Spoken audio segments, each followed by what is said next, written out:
Just start again. Okay. Um, I'll get that sort of out of the way so that I can see. So I really love and appreciate the not self hierarchy, um, otherwise known as the not self deck, is what Ra, I believe, calls it in the lecture that he gives, due to those sort of images that he uses of playing card looking things.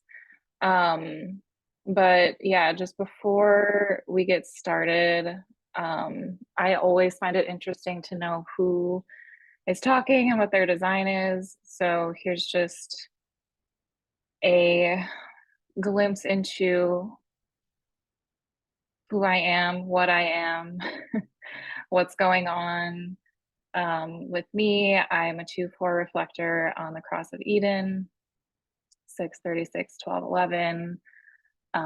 Hope, motivation, probability view, um, going on there. So, any questions about me throughout, any questions at all, and any discussion, I'm open to that. I don't mind being interrupted or, having conversation.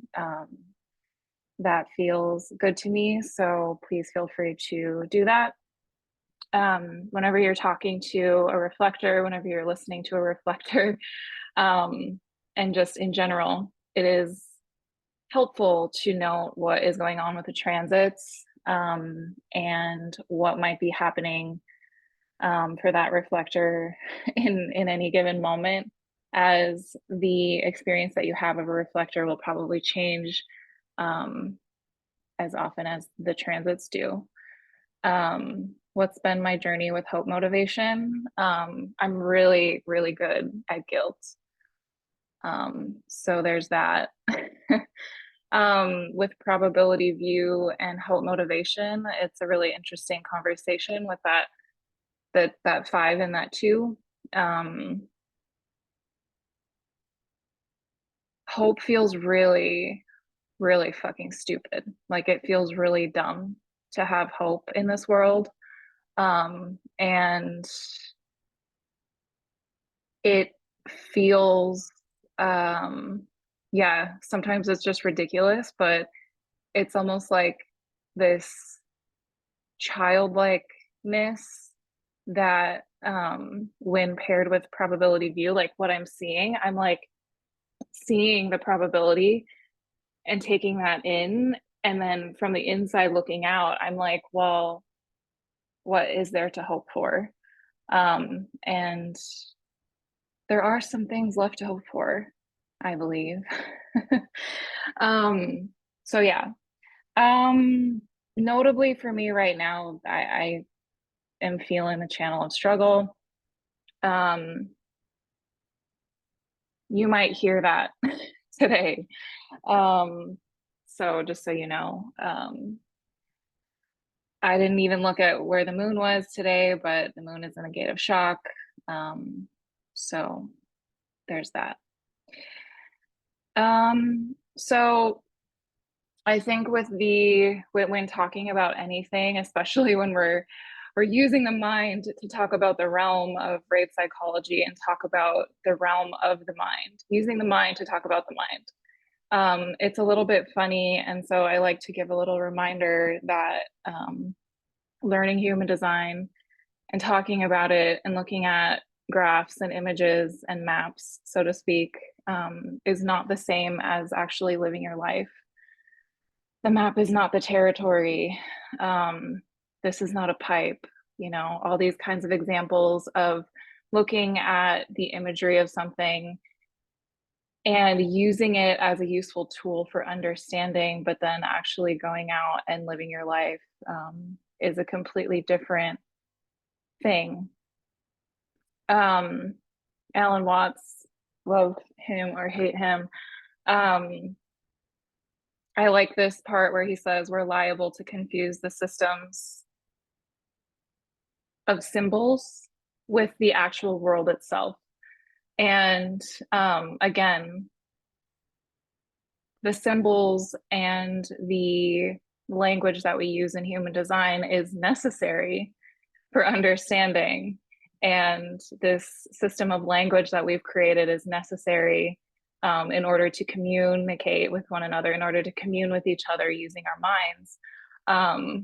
But, you know, we can get lost in that too. So, anyway, the not self hierarchy. I'm curious if you guys have listened to, you know, Ra talking about this, if you're familiar with this sort of way of looking at this way of looking at the centers. It's all about the 9 centers and the potential impact of each of these 9 centers, and the impact of these centers within our own experience on our not self mind. And I really believe and see in the world around me that if we really understood and if we really used this system of this hierarchy, we would be able to have awareness for literally anything that we encounter in the human experience. Anything that we come across in life fits into this hierarchy in some way. Anything in our human experience can be viewed through how, you know, the not self mind takes in information and distorts it, sort of like processes it through our openness, and perhaps even distorts our expression of definition, if you have that. I do not, obviously. So this is the hierarchy. So if you're used to kind of looking at the centers from top to bottom, there's different ways of grouping them. You can group them into like motors, pressure centers, awareness centers, etc. There's all these different ways of looking at the centers, but in terms of the impact of these centers on our not self mind, this is the order that Ra put them in, you know, in terms of impact. And I tend to agree with this general, you know, this layering thing that happens. Before I really got into human design and in the beginning stages of my human design experiment, I trained as a clairvoyant psychic for about 2 to 3 years with a mentor. And something really interesting that I found there is that when I would look and I would see into the energy of someone's question, you know, when people hear psychic, they come to you and they're like, this is why I don't do this anymore. They're like, when am I going to find love? Like, when am I going to find my one person that I'm going to be with forever? You know, or when am I going to find that one thing that's going to finally make me happy? When am I going to, you know, XYZ, fill in the blank? And the way that I visualized and saw those questions coming through was in layers. So I would kind of see the top layer as being the question being asked. And when you go through the sort of layers there, at the bottom of it was usually this question of like, am I worthy? Do I deserve love? Am I, you know, despite all of the shame of being alive and existing on this planet, do I actually deserve fill in the blank, the thing that I think will make me happy, you know? And so when I first encountered this this system, I was like, oh, these are the layers that I've been seeing when I've been working with people in that capacity, giving readings and seeing these sort of like the question at the top, and then all of these layers, and then at the bottom of it is this sense of deep unworthiness. Um, and so we see here that at the top there is the throat. I like to go through them, 9 to 1. Like start at the thing that is at the outermost layer, the most visible thing, the the top, so to speak. If we're comparing it to the layers of the earth, it's like, the soil, the topsoil. And then when we get to number 1, we're going all the way down to the core of the earth, so to speak. So um, with with that, there's the throat at the top, and the impact that the throat can have, right? It's very visible. Like we can see it when people are speaking, expressing, sharing, talking. Things come out. Something that is internal is manifested through the throat, right? So in all of these different ways, like we can express mental concepts, we can express fears, we can express emotionality, we can express desires, and we can express, who we are, who we think we are, whatever, all of that through the throat. And so, with all of those connections, it's like you you you guys get it, right? You can look online at a single comment section on some popular news article, and you can see a lot of people talking and saying things and expressing and potentially creating impact, or like trying to create impact. Um, we can look at the questions of the centers to kind of examine what it is that we're looking at. So, am I trying to attract attention?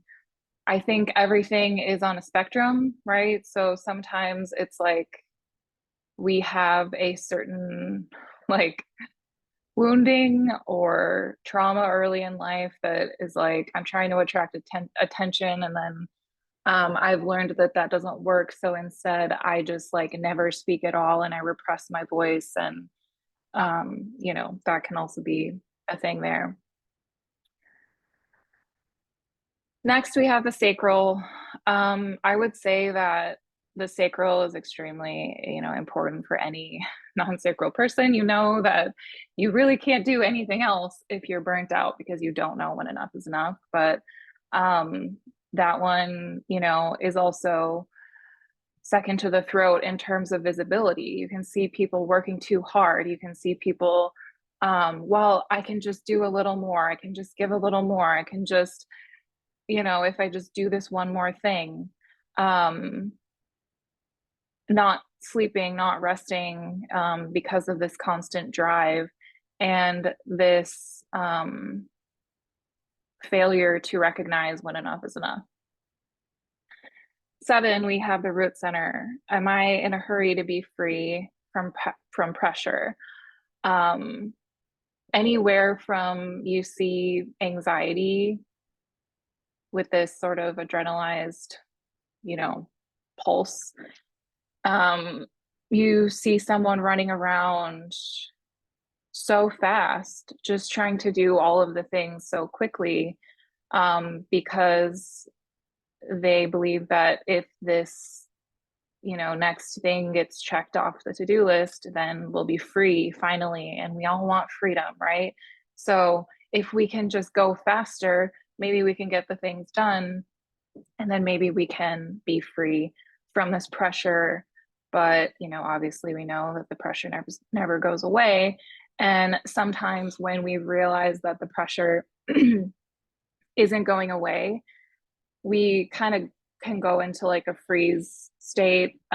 Depression also lives here, where you see this total lack of movement at all, because you realized, either you're completely burned out from not knowing when enough is enough, and now you've moved into what is even the point? Because this pressure is never going away.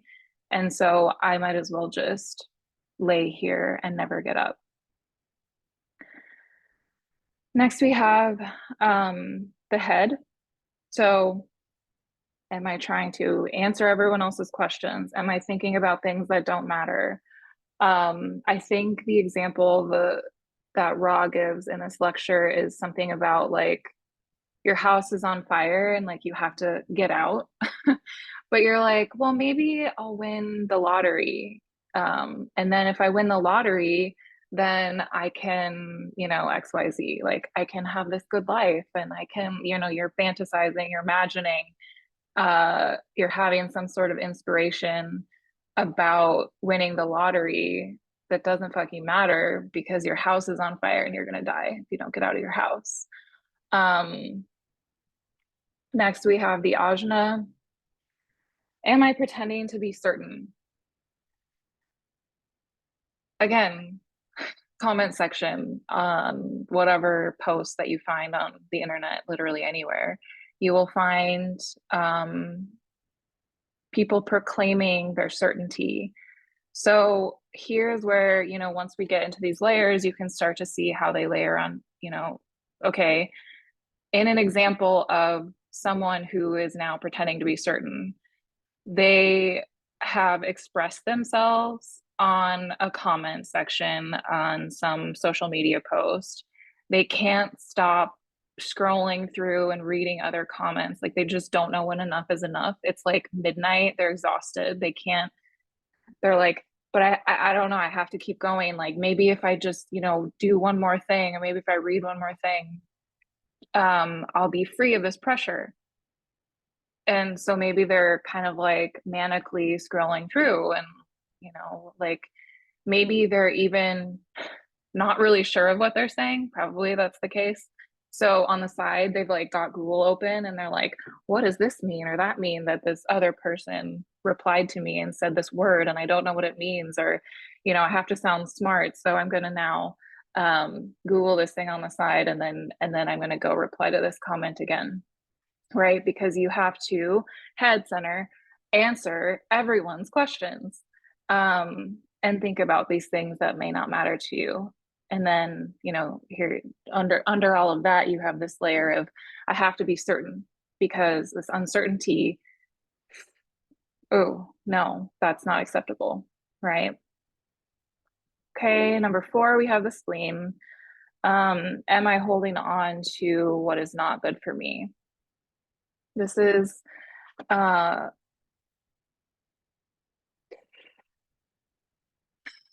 the I think I'm thinking that this is where Ra in this lecture talks about a wife who is with a husband who is abusive. Well, I can't let go because A, B, and C. Like, right, your physical body is deteriorating because of abuse, and yet you are holding on to the relationship, possibly for fears of, well, I don't know what I'll do if I get out. I don't know if I will survive out there. So it's better, better the devil I know than like the cruel, harsh world out there. Like I'll just stay here, and hope that he doesn't hit me too hard next time. Next, the G center. Am I searching for love, identity, direction in life? Um, am I attaching to a certain identity in order to feel secure in who I am, right? Am I this constant search of like trying to find oneself? Um, find the path, be something consistent, um, exist consistently in order to gain love. Okay, underneath that, the next layer is the solar plexus. Okay, am I avoiding truth and confrontation?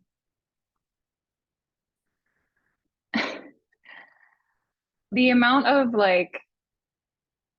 the amount of impact that avoiding confrontation has is ironic, right? Because in avoiding truth and confrontation, we create so much more conflict and drama and chaos in this world, um, because we can't maybe sit down and talk to one another about deeply uncomfortable things. We can't sit down and find some sort of communion in uncomfortable situations. And we see that very clearly in the world. You know, there are always hundreds of active wars and conflicts going on in this world. And we tend to hear about one at a time or a couple at a time. And that doesn't make any of them less important. And we, you know, just to illustrate like the gravity of this, like it's, I don't remember the number offhand. If someone does, like feel free to share that. I'm not sure if anyone's in the chat. I can't, it's not like pulling that up for some reason, but um it's a lot, right? It's a lot of active wars and conflicts that we have going on. And I think that, you know, a lot of times, like the root of that, if we're really looking at this in terms of the effects on the world, is like people who can't be together in confronting situations, right? People, leaders, groups, tribes, you know, whatever you want to call it. On an individual level, like if you're avoiding truth, like you're just lying, you're lying, and you're in your failure to confront truth, your mind is grasping onto lies, and you're living your life um as a lie, you know. And sometimes I think with this, it's like we're avoiding truth and confrontation. So you know, the on the surface, it can look like, you know, being this like meek, like, oh, I don't want to cause any conflict. And, you know, you're kind of hiding out in your house, all the way to the other end of the spectrum where you have someone, you know, picking fights with strangers at the bar because they just want to feel alive. But what they're really doing when they're doing that is avoiding something deeper, some deeper truth that's going on there. The core of it all, the core of the earth, um, is the ego, the heart, the will, right? Am I trying to prove something? Am I trying what it like, and what am I trying to prove here? When you boil it all down, all of this, all of the human experience, at the deepest layer of that is I need to prove that I deserve to exist because I do not believe that I deserve to exist for whatever reason. And I will spend my life proving my worth and my value so that on some level I can feel like I finally belong here as a human being. And so, you know, going back to, there's a million examples. We'll just go with an extreme one: war, killing, you know, rising up an army of soldiers on two sides to kill each other. Um, there's a need to prove that is going on there, right? We deserve to exist. No, we deserve to exist. No, we deserve to exist. We can't sit together in the discomfort of the confronting differences that we may have. So, you know, I'm going to find, I don't, you know, my people, my leaders are not doing that. So, as a member of this tribe, I'm going to become, I'm going to fight for the cause, right? I'm going to become a soldier. I am from this place. I belong here. I have an identity now. Okay, I am holding on to this group of people, this situation that may get me killed because I'm holding on to what's not good for me, right? Um, it's just occurred to me that what I'm saying may be controversial, but it's okay. It's all good. So the certainty is next, right? I need to attach to the belief system of my tribe, of my people, and I need to fight for that. And I need to prove that I'm certain about what I'm doing because I mean, otherwise, like what I'm doing is it's like it needs to be justified in order for me to continue on and not, have a total mental break, right? um, because I'm trying to answer everyone's questions here about like why what I'm doing is correct. And I'm also like in a hurry to do that. Like I need to be free from the pressure of like needing to prove these things and needing to, you know, um, in order to be free from that, I have to hurry up and answer everyone's questions and prove that I'm certain in all of this. I will keep going.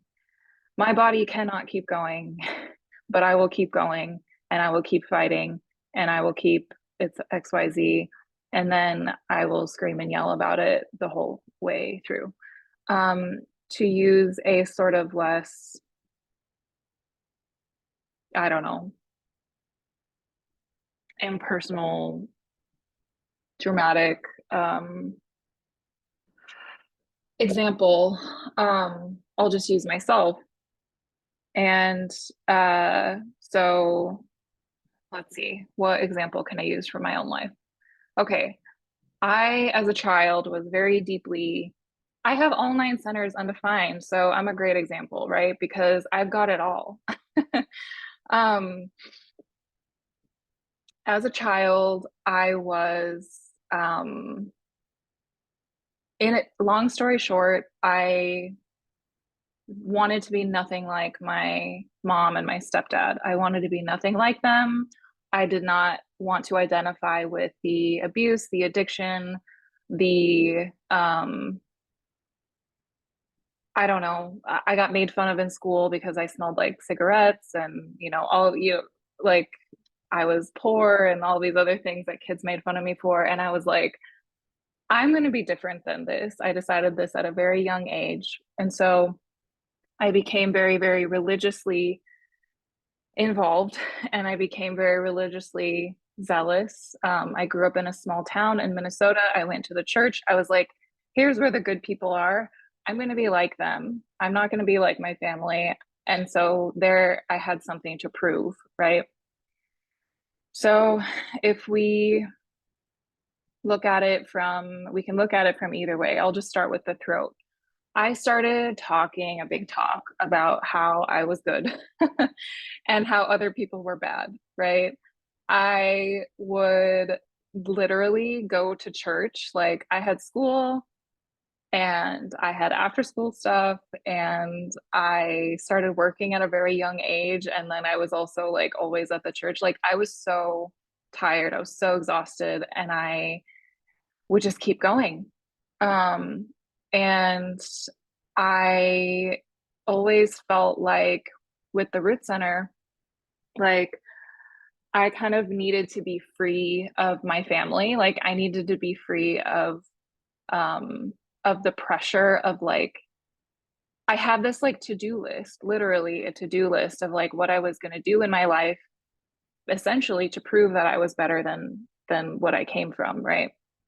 And so I was researched like from the time I was like 12 or 13, I was researching like universities and colleges. And I was like, how can I graduate early? How can I be done with things early so that I can get out, so that I can be free?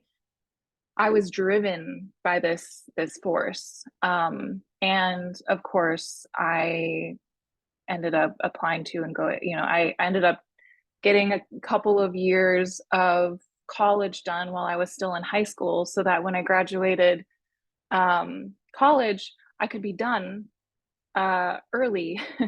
I graduated with a BA when I was 20 years old because I was like so like in a hurry to be free and to be done with things and to check boxes. And you know, in with the head, like anytime there's I went to a an evangelical university when I was 18.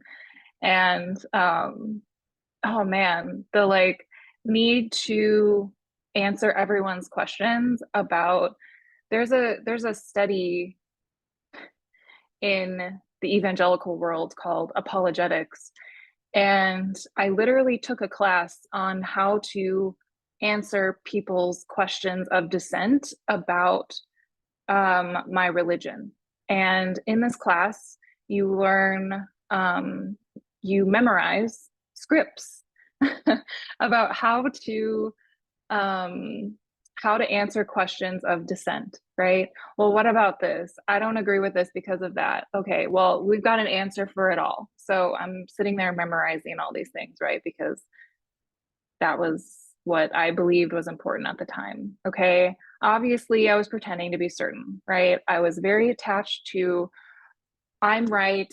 I know all of the answers. I have all of the answers for myself and everyone else, and I'm going to tell everyone about it, right? Going back to the throat. Um, this is my chart, so you can see all of my throat gates. They're just like dying to be connected and talk about things. Um, the spleen. Am I holding on to what's not good for me? At this time, I believed that I needed to quickly get married to be a good religious girl, right? And so I did.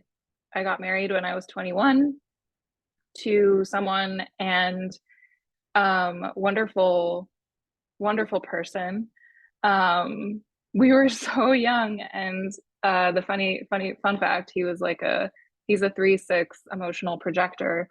A 3/6 getting married at like 22 years old, like it's hilarious. So anyway, we got divorced 2 years later, but I digress.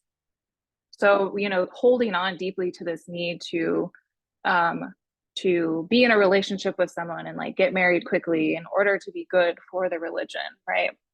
Obviously, I'm searching for love, identity, and direction. I didn't feel any of that as a child. I didn't feel like I belonged anywhere. Oh, my sense of identity is just here and there and everywhere. And so I'm holding on to this fixed identity. This is who I am. I'm a good person.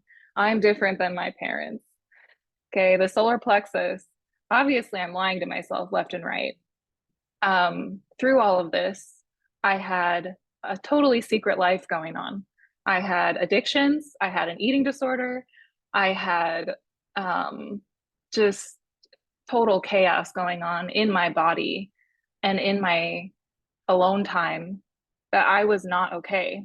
I was not okay. I was breaking down all the time. And then I would show up and I would be this perfect example of what I should be according to all of this, right?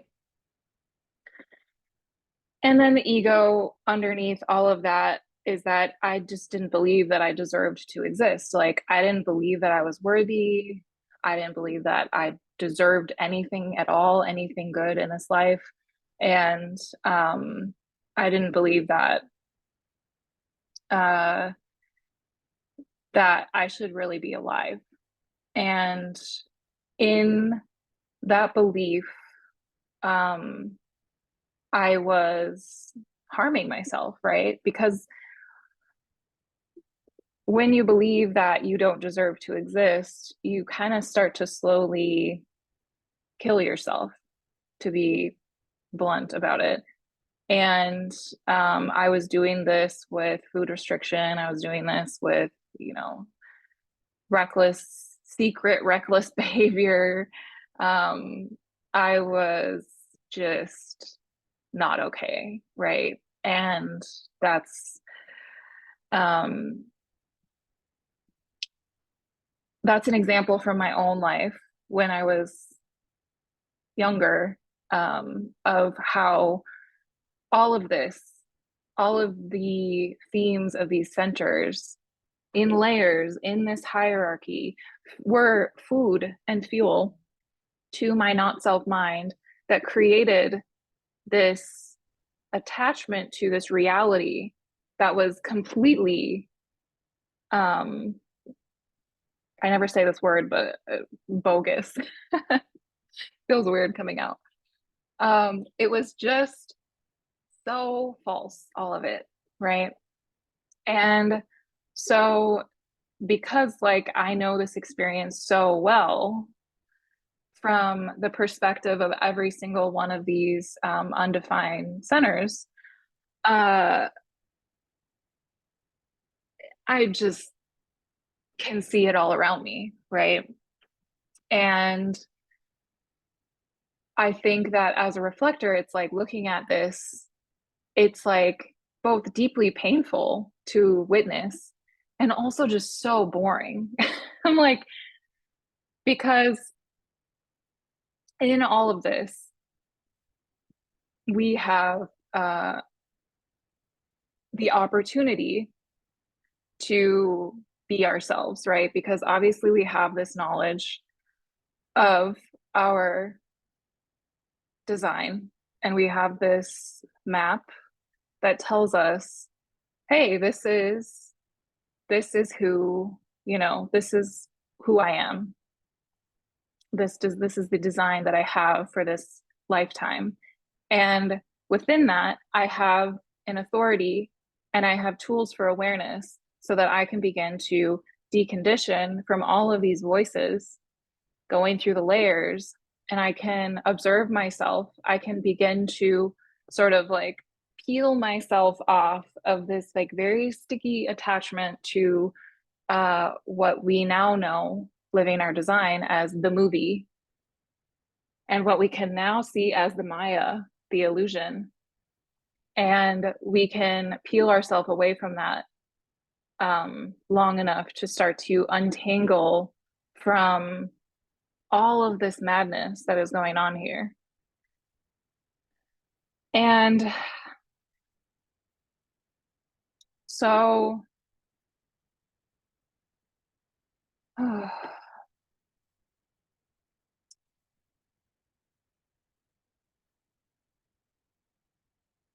don't know. I just ran out of things to say. Does anyone have a question?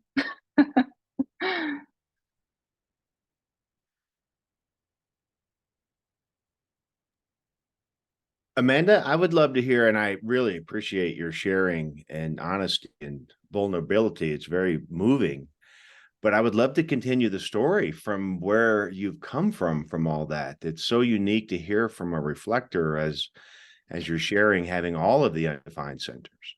What has the deconditioning process been like since then? Okay, yeah. Thank you. Well, um it's been it's been a lot that it's been so much that I don't even know where to start. I think that as a reflector, having all of this, I think, little side note, anywhere that we have openness, and even if all nine centers are defined, there's potential for distortion. There's always potential for distortion from the not self mind. I think that, if you have like, I recently made a new friend who has only the spleen undefined, everything else. She has 8 centers defined, and the spleen is totally open. And whoa, that grip of the spleen is so strong, right? But anyway, so with all 9 centers, having all of these experiences of the total spectrum of what has been going on, um, in terms of all the starting from kind of where I left off, getting married, and going into my life, and then trying to prove all of these things. Um, Basically, I had to have like a life shattering experience. And I'm really, really grateful that I had that when I was quite young. Like I was like 20, 23 or 24. And like my marriage fell apart very dramatically. And I went through a lot of uh, public shaming. And I went through like what felt like I committed deep betrayal, and I was on the receiving end of deep betrayal from all kinds of people in my life. And it's like the identity that I had built up for myself like shattered so completely that there was just nothing left of it, and I was just totally empty. And so I think that seeds had been planted when I was attending university. I got a minor in theological studies and had to deeply study the Bible. And there's this process called hermeneutics. And hermeneutics is where you basically you take a single passage out of a single book and you deconstruct the whole thing, starting from the original language. You see what it meant in the original language, and you start to deconstruct and you put it in its original context and who was the audience and who was speaking and why. And so I started to sort of deconstruct in that process, because I realized that a lot of what I had been taught didn't make any sense given the text that were being taken out of context. And so there's that whole process. But so a lot of seeds had been planted and I was already questioning things. I started practicing yoga, and I think just that experience of kind of like being actually in my body really like woke something up in me, and I started acting out really chaotically instead of trying to be this like perfect thing that I was trying to be. And anyway, through that divorce, I lost, the church that I had belonged to, this place that I was like so like I was trying to find community in. Those people wouldn't talk to me anymore because they were so uncomfortable with my divorce. Obviously I had lost friends, I would say, because I was so in my marriage, like I was so in that relationship that other friends had kind of fallen away. There were very few people left that were like, we love you, Amanda. Like, it's okay. Very, very few. Um, and so that was kind of the beginning of like, and I think I spent probably a year or so just like deeply depressed and like not okay, and oh, my life is over and all of this. And started to, in that process, just was like, all of this has been meaningless, And so I spent a good year on the couch, picking myself up to go to work and then landing back on the couch and kind of withering away.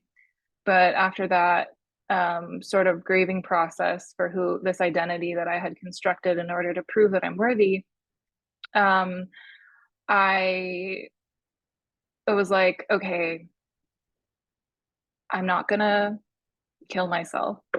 So now what?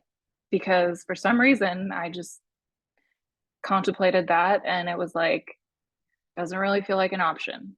I think I better keep on living. So what? What do I do? I ended up going to live I did a lot of traveling. I kind of quit everything, sold everything, traveled with a backpack, and then ended up moving to South Korea, where I lived for 4 years. And while I was teaching in South Korea, like in my free time, I started doing shadow work. I discovered shadow work through a friend. I didn't discover it, it was nothing new, but it was new to me. I discovered it for myself. Um, I started working with the mentor who then would train me. She was a student of the Chicago Psychic School and Portland Psychic School and all of that, and she became a teacher. She became my mentor. In that process, there were deeper layers of like decondition, like pre-deconditioning, if we want to call it that. And yeah, without that, I would have never really been able to receive human design. So that whole process of me kind of going through this shadow work on my own, I read the book, what's it called? The one of the first books I read was the dark side of the dark side of light chasers, I think, by Debbie Ford. And that was really like that really hit me to realize that I could be all things. And you know, all the names that people called me, that when I was leaving the church, I could own them for myself, and I could be like, yeah, okay, sure, I'm this and I'm that and this and I'm that. And I don't need to be so triggered by that because my worth, this ego stuff, like I don't actually have anything to prove to you or you or you, and it's okay, right? So this, um, that that book really impacted me. Curious what her design is. I have no idea. I've never tried to look that up. She passed years ago, but yeah, maybe I'll try to do that. Okay, mind is wandering. So, yeah, a friend then introduced me to human design, and for like 4 months, she had printed out a chart, and it was a like a projector of some kind, emotional projector maybe, and yeah, I had that chart for like 4 to 6 months. And then I was like, yeah, I don't know. This doesn't really feel like right. I don't know. I don't feel like starting a whole thing with a whole new system. Like I'm really deep in the shadow work stuff. Like I'm really not interested in adding another thing to my, you know, another whole system to learn, right? Um, but it kept coming back around and around and around as it does, and finally I was like fine. So I looked at my own chart and I was like, what is this blank thing? And I kept hitting refresh, and I was like, you know, what, why aren't there, where the colors go? And I dug out the paper that she had given me and realized that she put my birth time in incorrectly, my birth month actually. And so yeah, I was like so disappointed. And that's kind of how I knew, because I saw that word. I felt it first, and then I saw the word disappointment, and I was like, oh, fuck, like there's something here for me. And now I have this whole thing that I have to go into. And, you know, not have to, but there's a, with this being a reflector, and then anyone who has an undefined G center might be able to relate to this.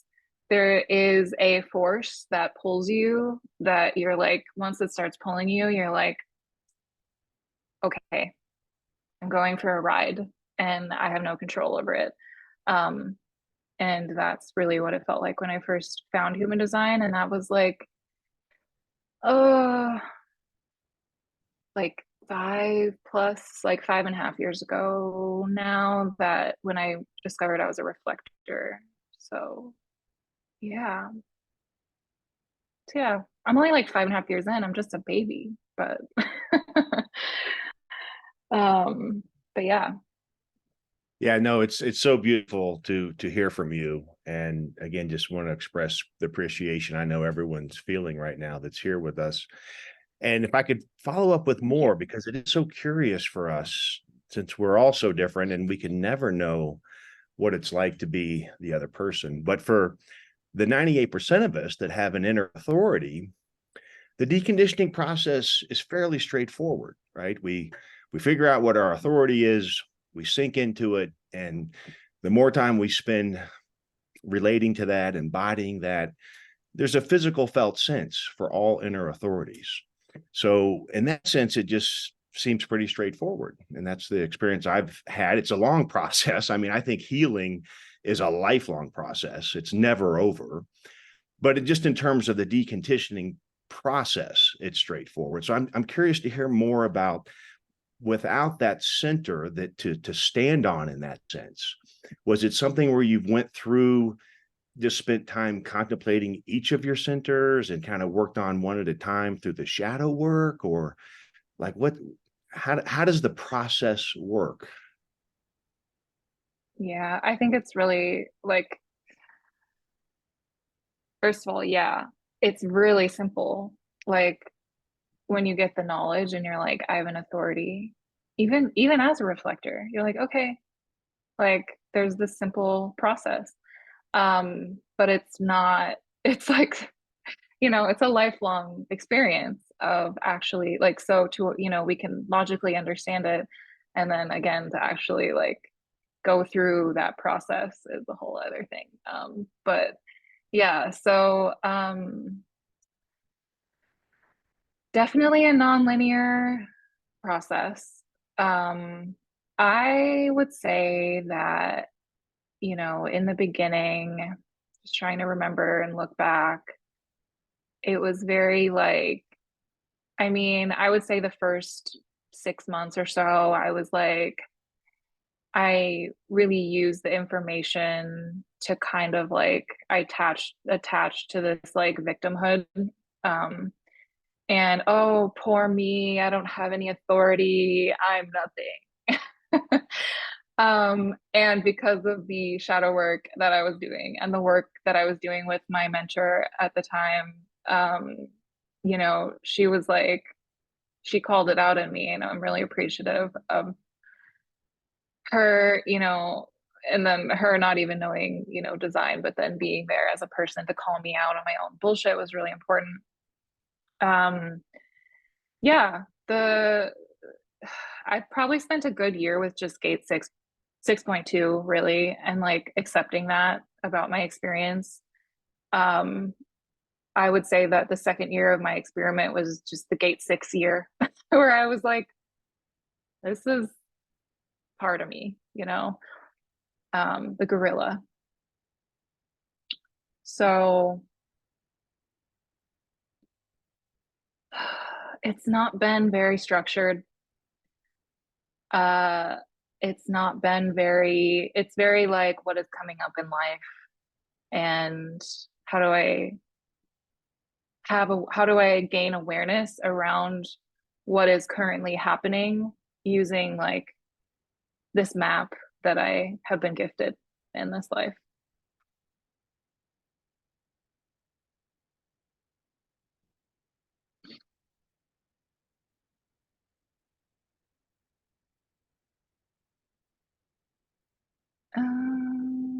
Rock says, "What's your relationship like with time?" It's not real. I'm just kidding. Um, yeah, I mean, I was always trying to beat the clock.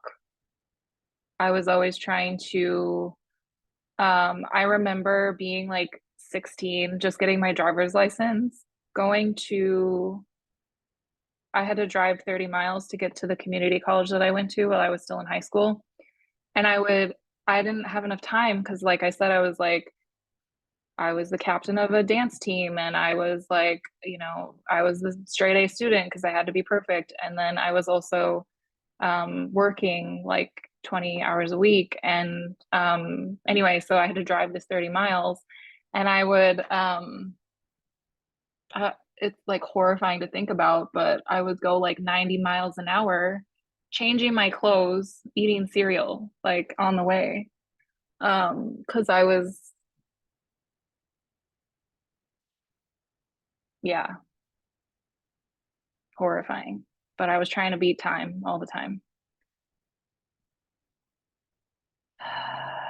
Enneagram 4 wing 5 is what uh, yeah, my confidence is low about that, but it's what I've been diagnosed with according to my Enneagram friend, Enneagram professional friend. I think like Enneagram 1 is probably not, it's like it was very like moody, like my need to like get everything right was very like dramatic, and like I have to be this ideal thing, like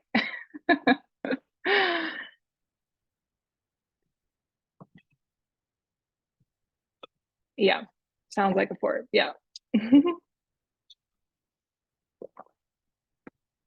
um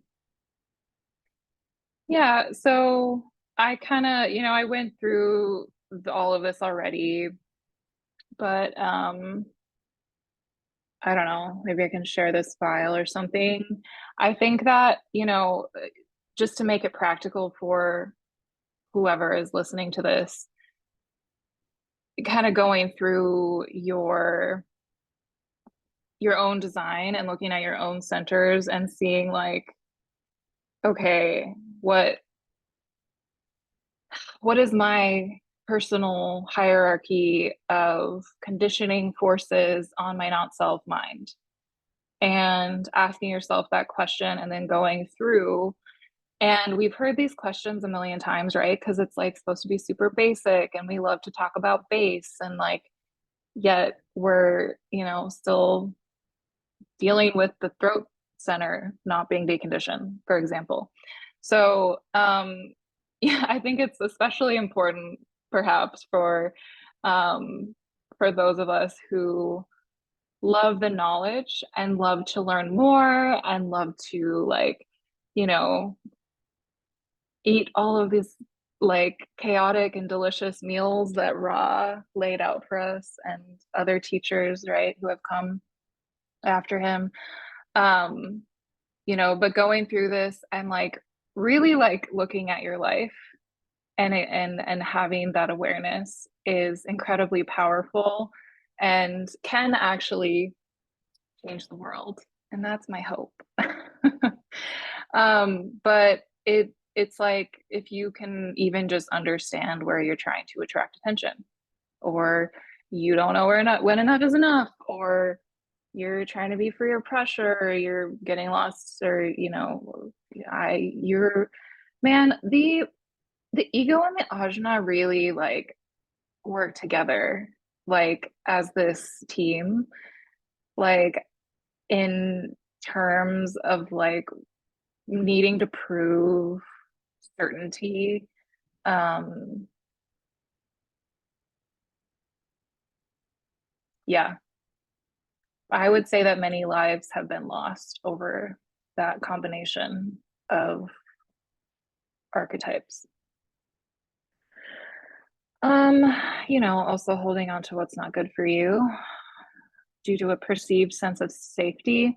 Something I think is really interesting. There's this theory of attachment styles, right? And there's different people who have different kind of theories about that.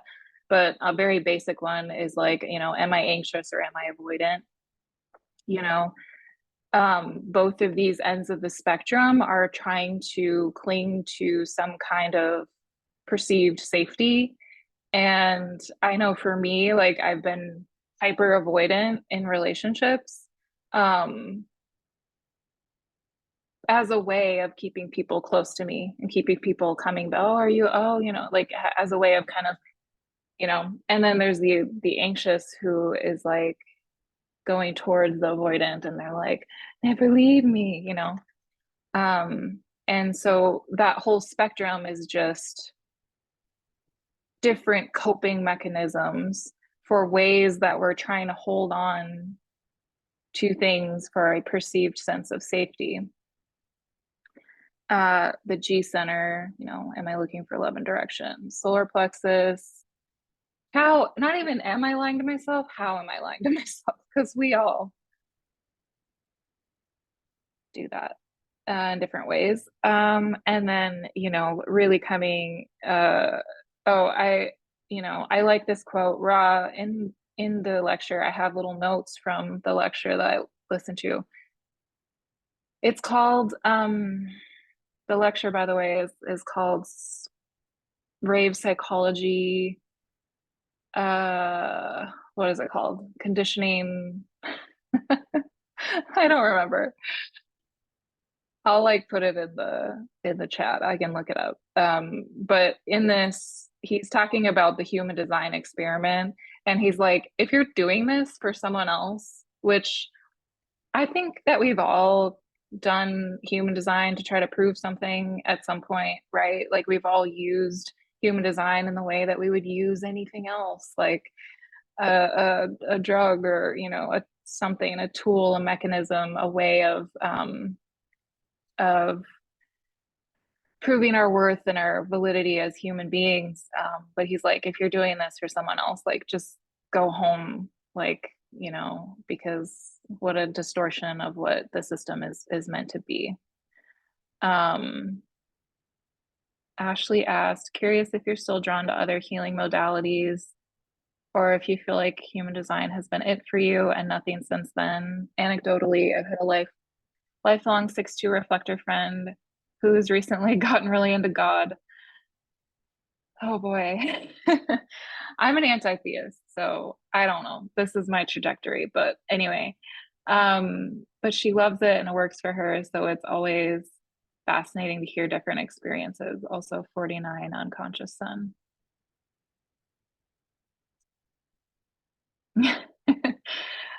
I mean, I really got into that theism as a kid. I was the most zealous kid you've ever seen. Um, am I still drawn to other healing modalities? Like,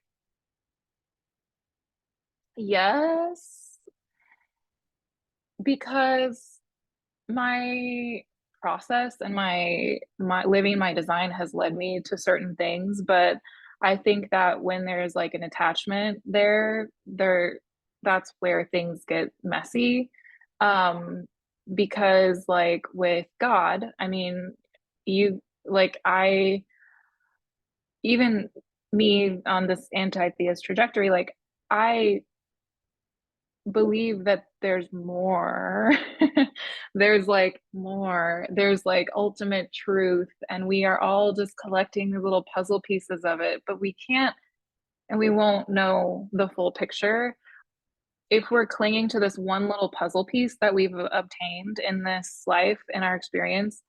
And we're like, this is everything. And then you go around trying to convince everyone else that this one little puzzle piece of truth that you have is the entire picture. Like that attachment to that, that needing to prove that uh, is, again, wars. Many a war have been fought over this very thing, right? So I think for everyone, examining what your attachments are, whatever that means to you, um, is extremely important. Like, am I attached to this healing modality, for example? Like, I have trained, like I said, I spent many years training in psychic work and clairvoyant work, Reiki. I'm a yoga teacher. To me, it's all just like, am I being led to this thing on my path? Because if I am, there's a reason. And in my yoga teacher training, I've read a lot of ancient texts, and I'm like, this is human design. Like, this is deconditioning. Like this passage in the Yoga Sutras or whatever is talking about deconditioning, right? It's just like it's like a precursor, you know, to what we know now. It's a foundation. And so learning about those like foundations is really fascinating for me and feels important in my connection to like the whole um, of things. So I think uh, mm, what I find in a lot of like religious settings is just a lot of attachment to certainty, and then using that to for everything from seemingly innocuous purposes to like just fully like killing other human beings because they don't believe they're not certain about the same things that we're certain about. So yeah.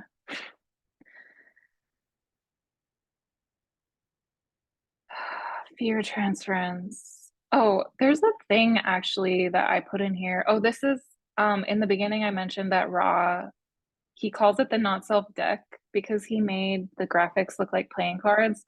Um, so the not self hierarchy, the not self deck, it looks like this, and the deck, um, you can see the number and the center, like the number, its place in the hierarchy, and then you can see the percentage of people who have this undefined. So obviously, when you're looking at the ego, you're like 65-70% of human beings like have an undefined ego, right? So like most of us are out here trying to prove our worth, right? And then maybe You know,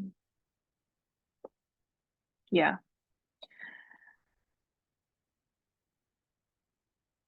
So, I speaking of other modalities, I just threw this in here because I always, when I see this, I think about the not self hierarchy, and I think about so this chart, this my yoga teacher trainers, they have created this, and they tried to credit David Hawkins, but he was like, no, only my like no you like they tried to like use his work and credit him, and he absolutely refused because um, yeah.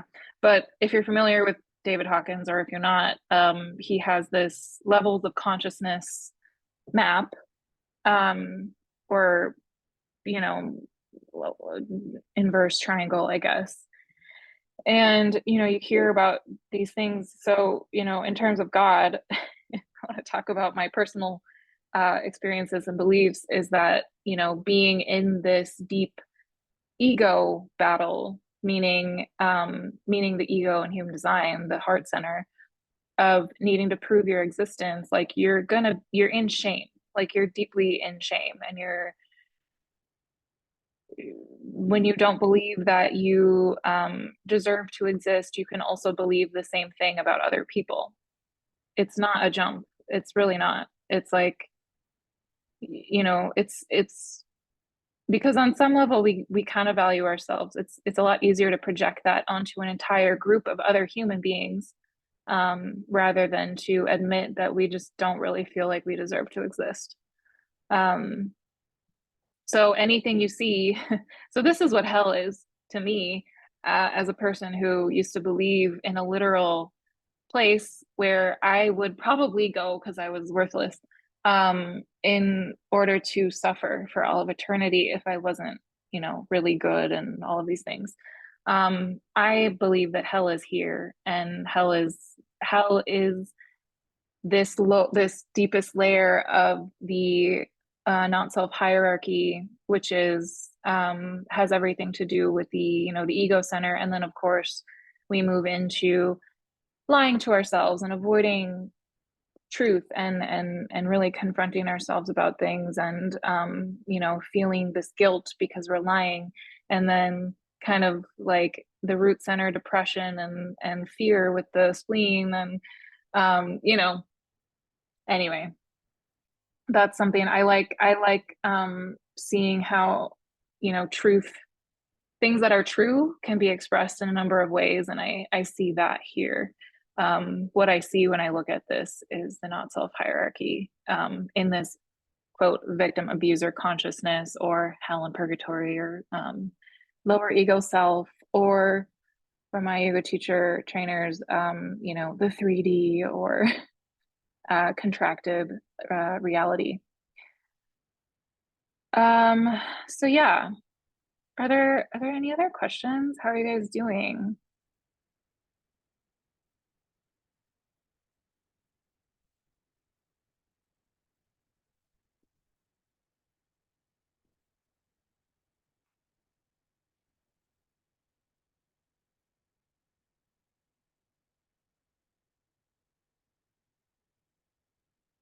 Yeah, it is super cool. It's like this is like one of my favorite things because it's so practical in your actual life. I don't know, how much I really talked about. I talked about my own experiences having all of these centers undefined. Obviously, that's what I know the most. But if you do have, let's just say that you have a defined ego, and you're hearing me talk about this sense of worthlessness, and you're like, well, I kind of relate to that a little bit. Um, what I have found happens, or what I see, and I would love to hear feedback from any of you who have thoughts on this or just like personal experience with it, is that especially the motors, they can implode on themselves.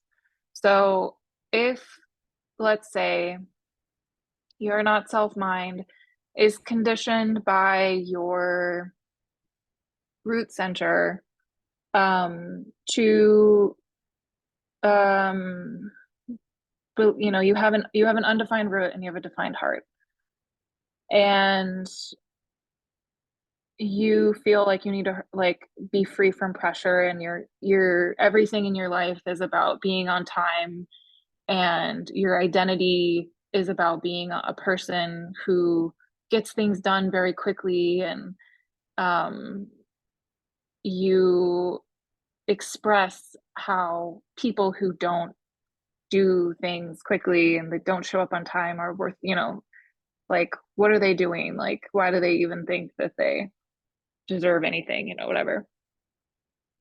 Um, I didn't plan this example out, so I'm like, is it going to go to the right place? We'll see. Your not self mind can attach to something from your openness, and it can then distort your definition, meaning your definition is what it is, right? That is you, but it can distort its perception of who you are. And instead of that beautiful energy that you have just like flowing out of you in the way that it's naturally meant to, it almost like implodes on yourself. And it's like that energy that's meant to be just like flowing can like attack yourself. I've seen people be sick like physically. I've seen people just not be okay. Like it really affects the physical body when these kinds of implosions happen. The solar plexus too, like um, when you're not expressing your emotions because your not self mind has attached expressing your emotions to a lack of safety, and you have an undefined spleen, and your undefined spleen is like, well, I have to hold on to this relationship that's not good for me because this is how I get my security and safety in life. But you're an emotional being and you're meant to have these highs and lows, but that person doesn't accept those highs and lows. Now you're repressing something that's so inherent to you, and it is going inward and it's destroying you from the inside out. So this hierarchy, it it's not only useful for looking at what's going on with your undefined centers, your openness, it's useful for seeing why you may not have accepted and maybe repressing your definition.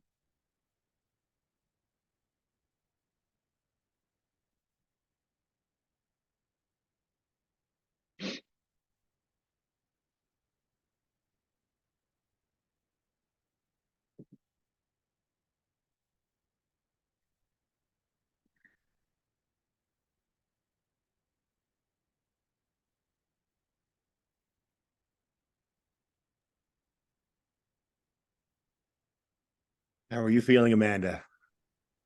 I'm feeling like maybe we've reached the point where enough is enough. Yeah, yeah, this has been so beautiful. Yeah, Just again, I know from everyone, but I want to share it verbally how much we appreciate this. Really, thank our you. stories are so valuable for each other, our outer authority, Hmm. our experiences. And so it's been really moving. And just want to thank you for being here today. Yeah, thank you so much. I didn't know how it would go, but I know it's one of my favorite, just absolute favorite things for myself and my own process. So it was cool to be able to share it like this. And people showed up. That's cool. That's fun. Yeah, and many more will listen. Shoot us the recording when you have time, and Yeah, we'll get it posted in Discord. There'll be a lot more to cool. see this as well. So Yeah. Um, Shirak, am I pronouncing your name correctly? Is it Shirak or is it? Hi, can you hear me? Yes, Awesome. Hi Amanda. Yeah, it's Sirach, like S, like Iraq with Sirak. a S. Yeah. Sirak. Okay. Um, yeah. So my question is around the open ego and making commitments. Um, how do you like? Because I find it really difficult, and I feel like as a reflector, it's like the ultimate challenge to make a commitment or a promise. Like how do you get around doing that or not doing that in a conversation or a situation where it seems like someone may want a commitment or promise out of you, um, like a loved one or a or someone or like a I don't know a business sort of thing where it's almost like expected to make a commitment or promise for the thing that you're doing to move forward. Like how does that work for you? Yeah, I don't make promises anymore. Um, so obviously there's a certain level, like I have a job right now, which I haven't for a long time. Like I like a job that I go to, it has a schedule. Um, and so there's an inherent level of commitment in that, right? Where it's like I um have committed to showing up, but I have sick days and I have PTO, and I know that if it doesn't work for me, I can call and I can say, I'm not coming today. Like it's not happening. Right. So even in the like commitment that I've made, there's that level of like, but, and I can also just quit anytime. Like I don't have anything to prove. I don't need to keep showing up. Um, if it's not correct for me anymore, I won't go anymore, right? I say that it's not going to be easy for me to just walk off the job, but you know, theoretically, um, I also feel that uh, anything that looks like a commitment that I've made has been in this process of a thing that is like correct for me according to my process based authority, right? So waiting. So for this job, for example, I saw the posting and it's in a hospital, which is hilarious because I have an undefined spleen. I have an open spleen, no, you know, which has been a thing that I have been deconditioning around. It's just so funny to me that I'm working at it's hilarious. Surprise, like I'm working in a hospital. I used to be terrified of, I would black out when I would hear about anything medical. So it's just funny. Anyway, um, I saw the job posting. I was like, yeah, I know that's not going to work because I don't do hospitals. Like, ew. And then saw it again and was like, I have this feeling. I don't know. I think I should apply. Went through the application process. The application process from seeing the job posting to applying was a month. From my interview to start date was like a month and a few days. So it was like I had all of this time to see if it was correct for me, and it was. And that doesn't mean that I have to keep going every day. It means that like it doesn't mean that you have to stick with something just to like prove something because well I made a commitment and whatever. I made a commitment to go to this job, but I'm not obligated to continue it. So it's like nothing is really a promise and nothing is really a commitment, um, which in our sort of conditioning can sound just really like, well, oh my God, you know, like it's like offensive to say that, you know, but yeah, in general with like day to day kind of stuff, like I don't, um, I don't sign up for things too far in advance. I don't commit to like hanging out with a friend or talking to a friend in the way that I would, oh yeah, I will do it. And then I would show up no matter what state I was in, you know. Um, I, the friends who have stayed in my life this long, or, you know, the ones who are getting to know me and will stay in my life, they know that when they're like, hey, can you talk tomorrow? Can you hang out tomorrow? That I might say that I'm not going to say, yes, meet me at this time. I will certainly be there, like, no matter what, rain or shine. Like, it's like, I think that feels good. But I'll let you know tomorrow, like an hour before, for sure. So let's tentatively plan on it, but so it's not really a promise in the traditional sense or a commitment in the traditional sense. And then Sandra, your question about someone who just met human design and discovered they had a lot of openness, and they're feeling overwhelmed. Well, first of all, get to know the authority, and then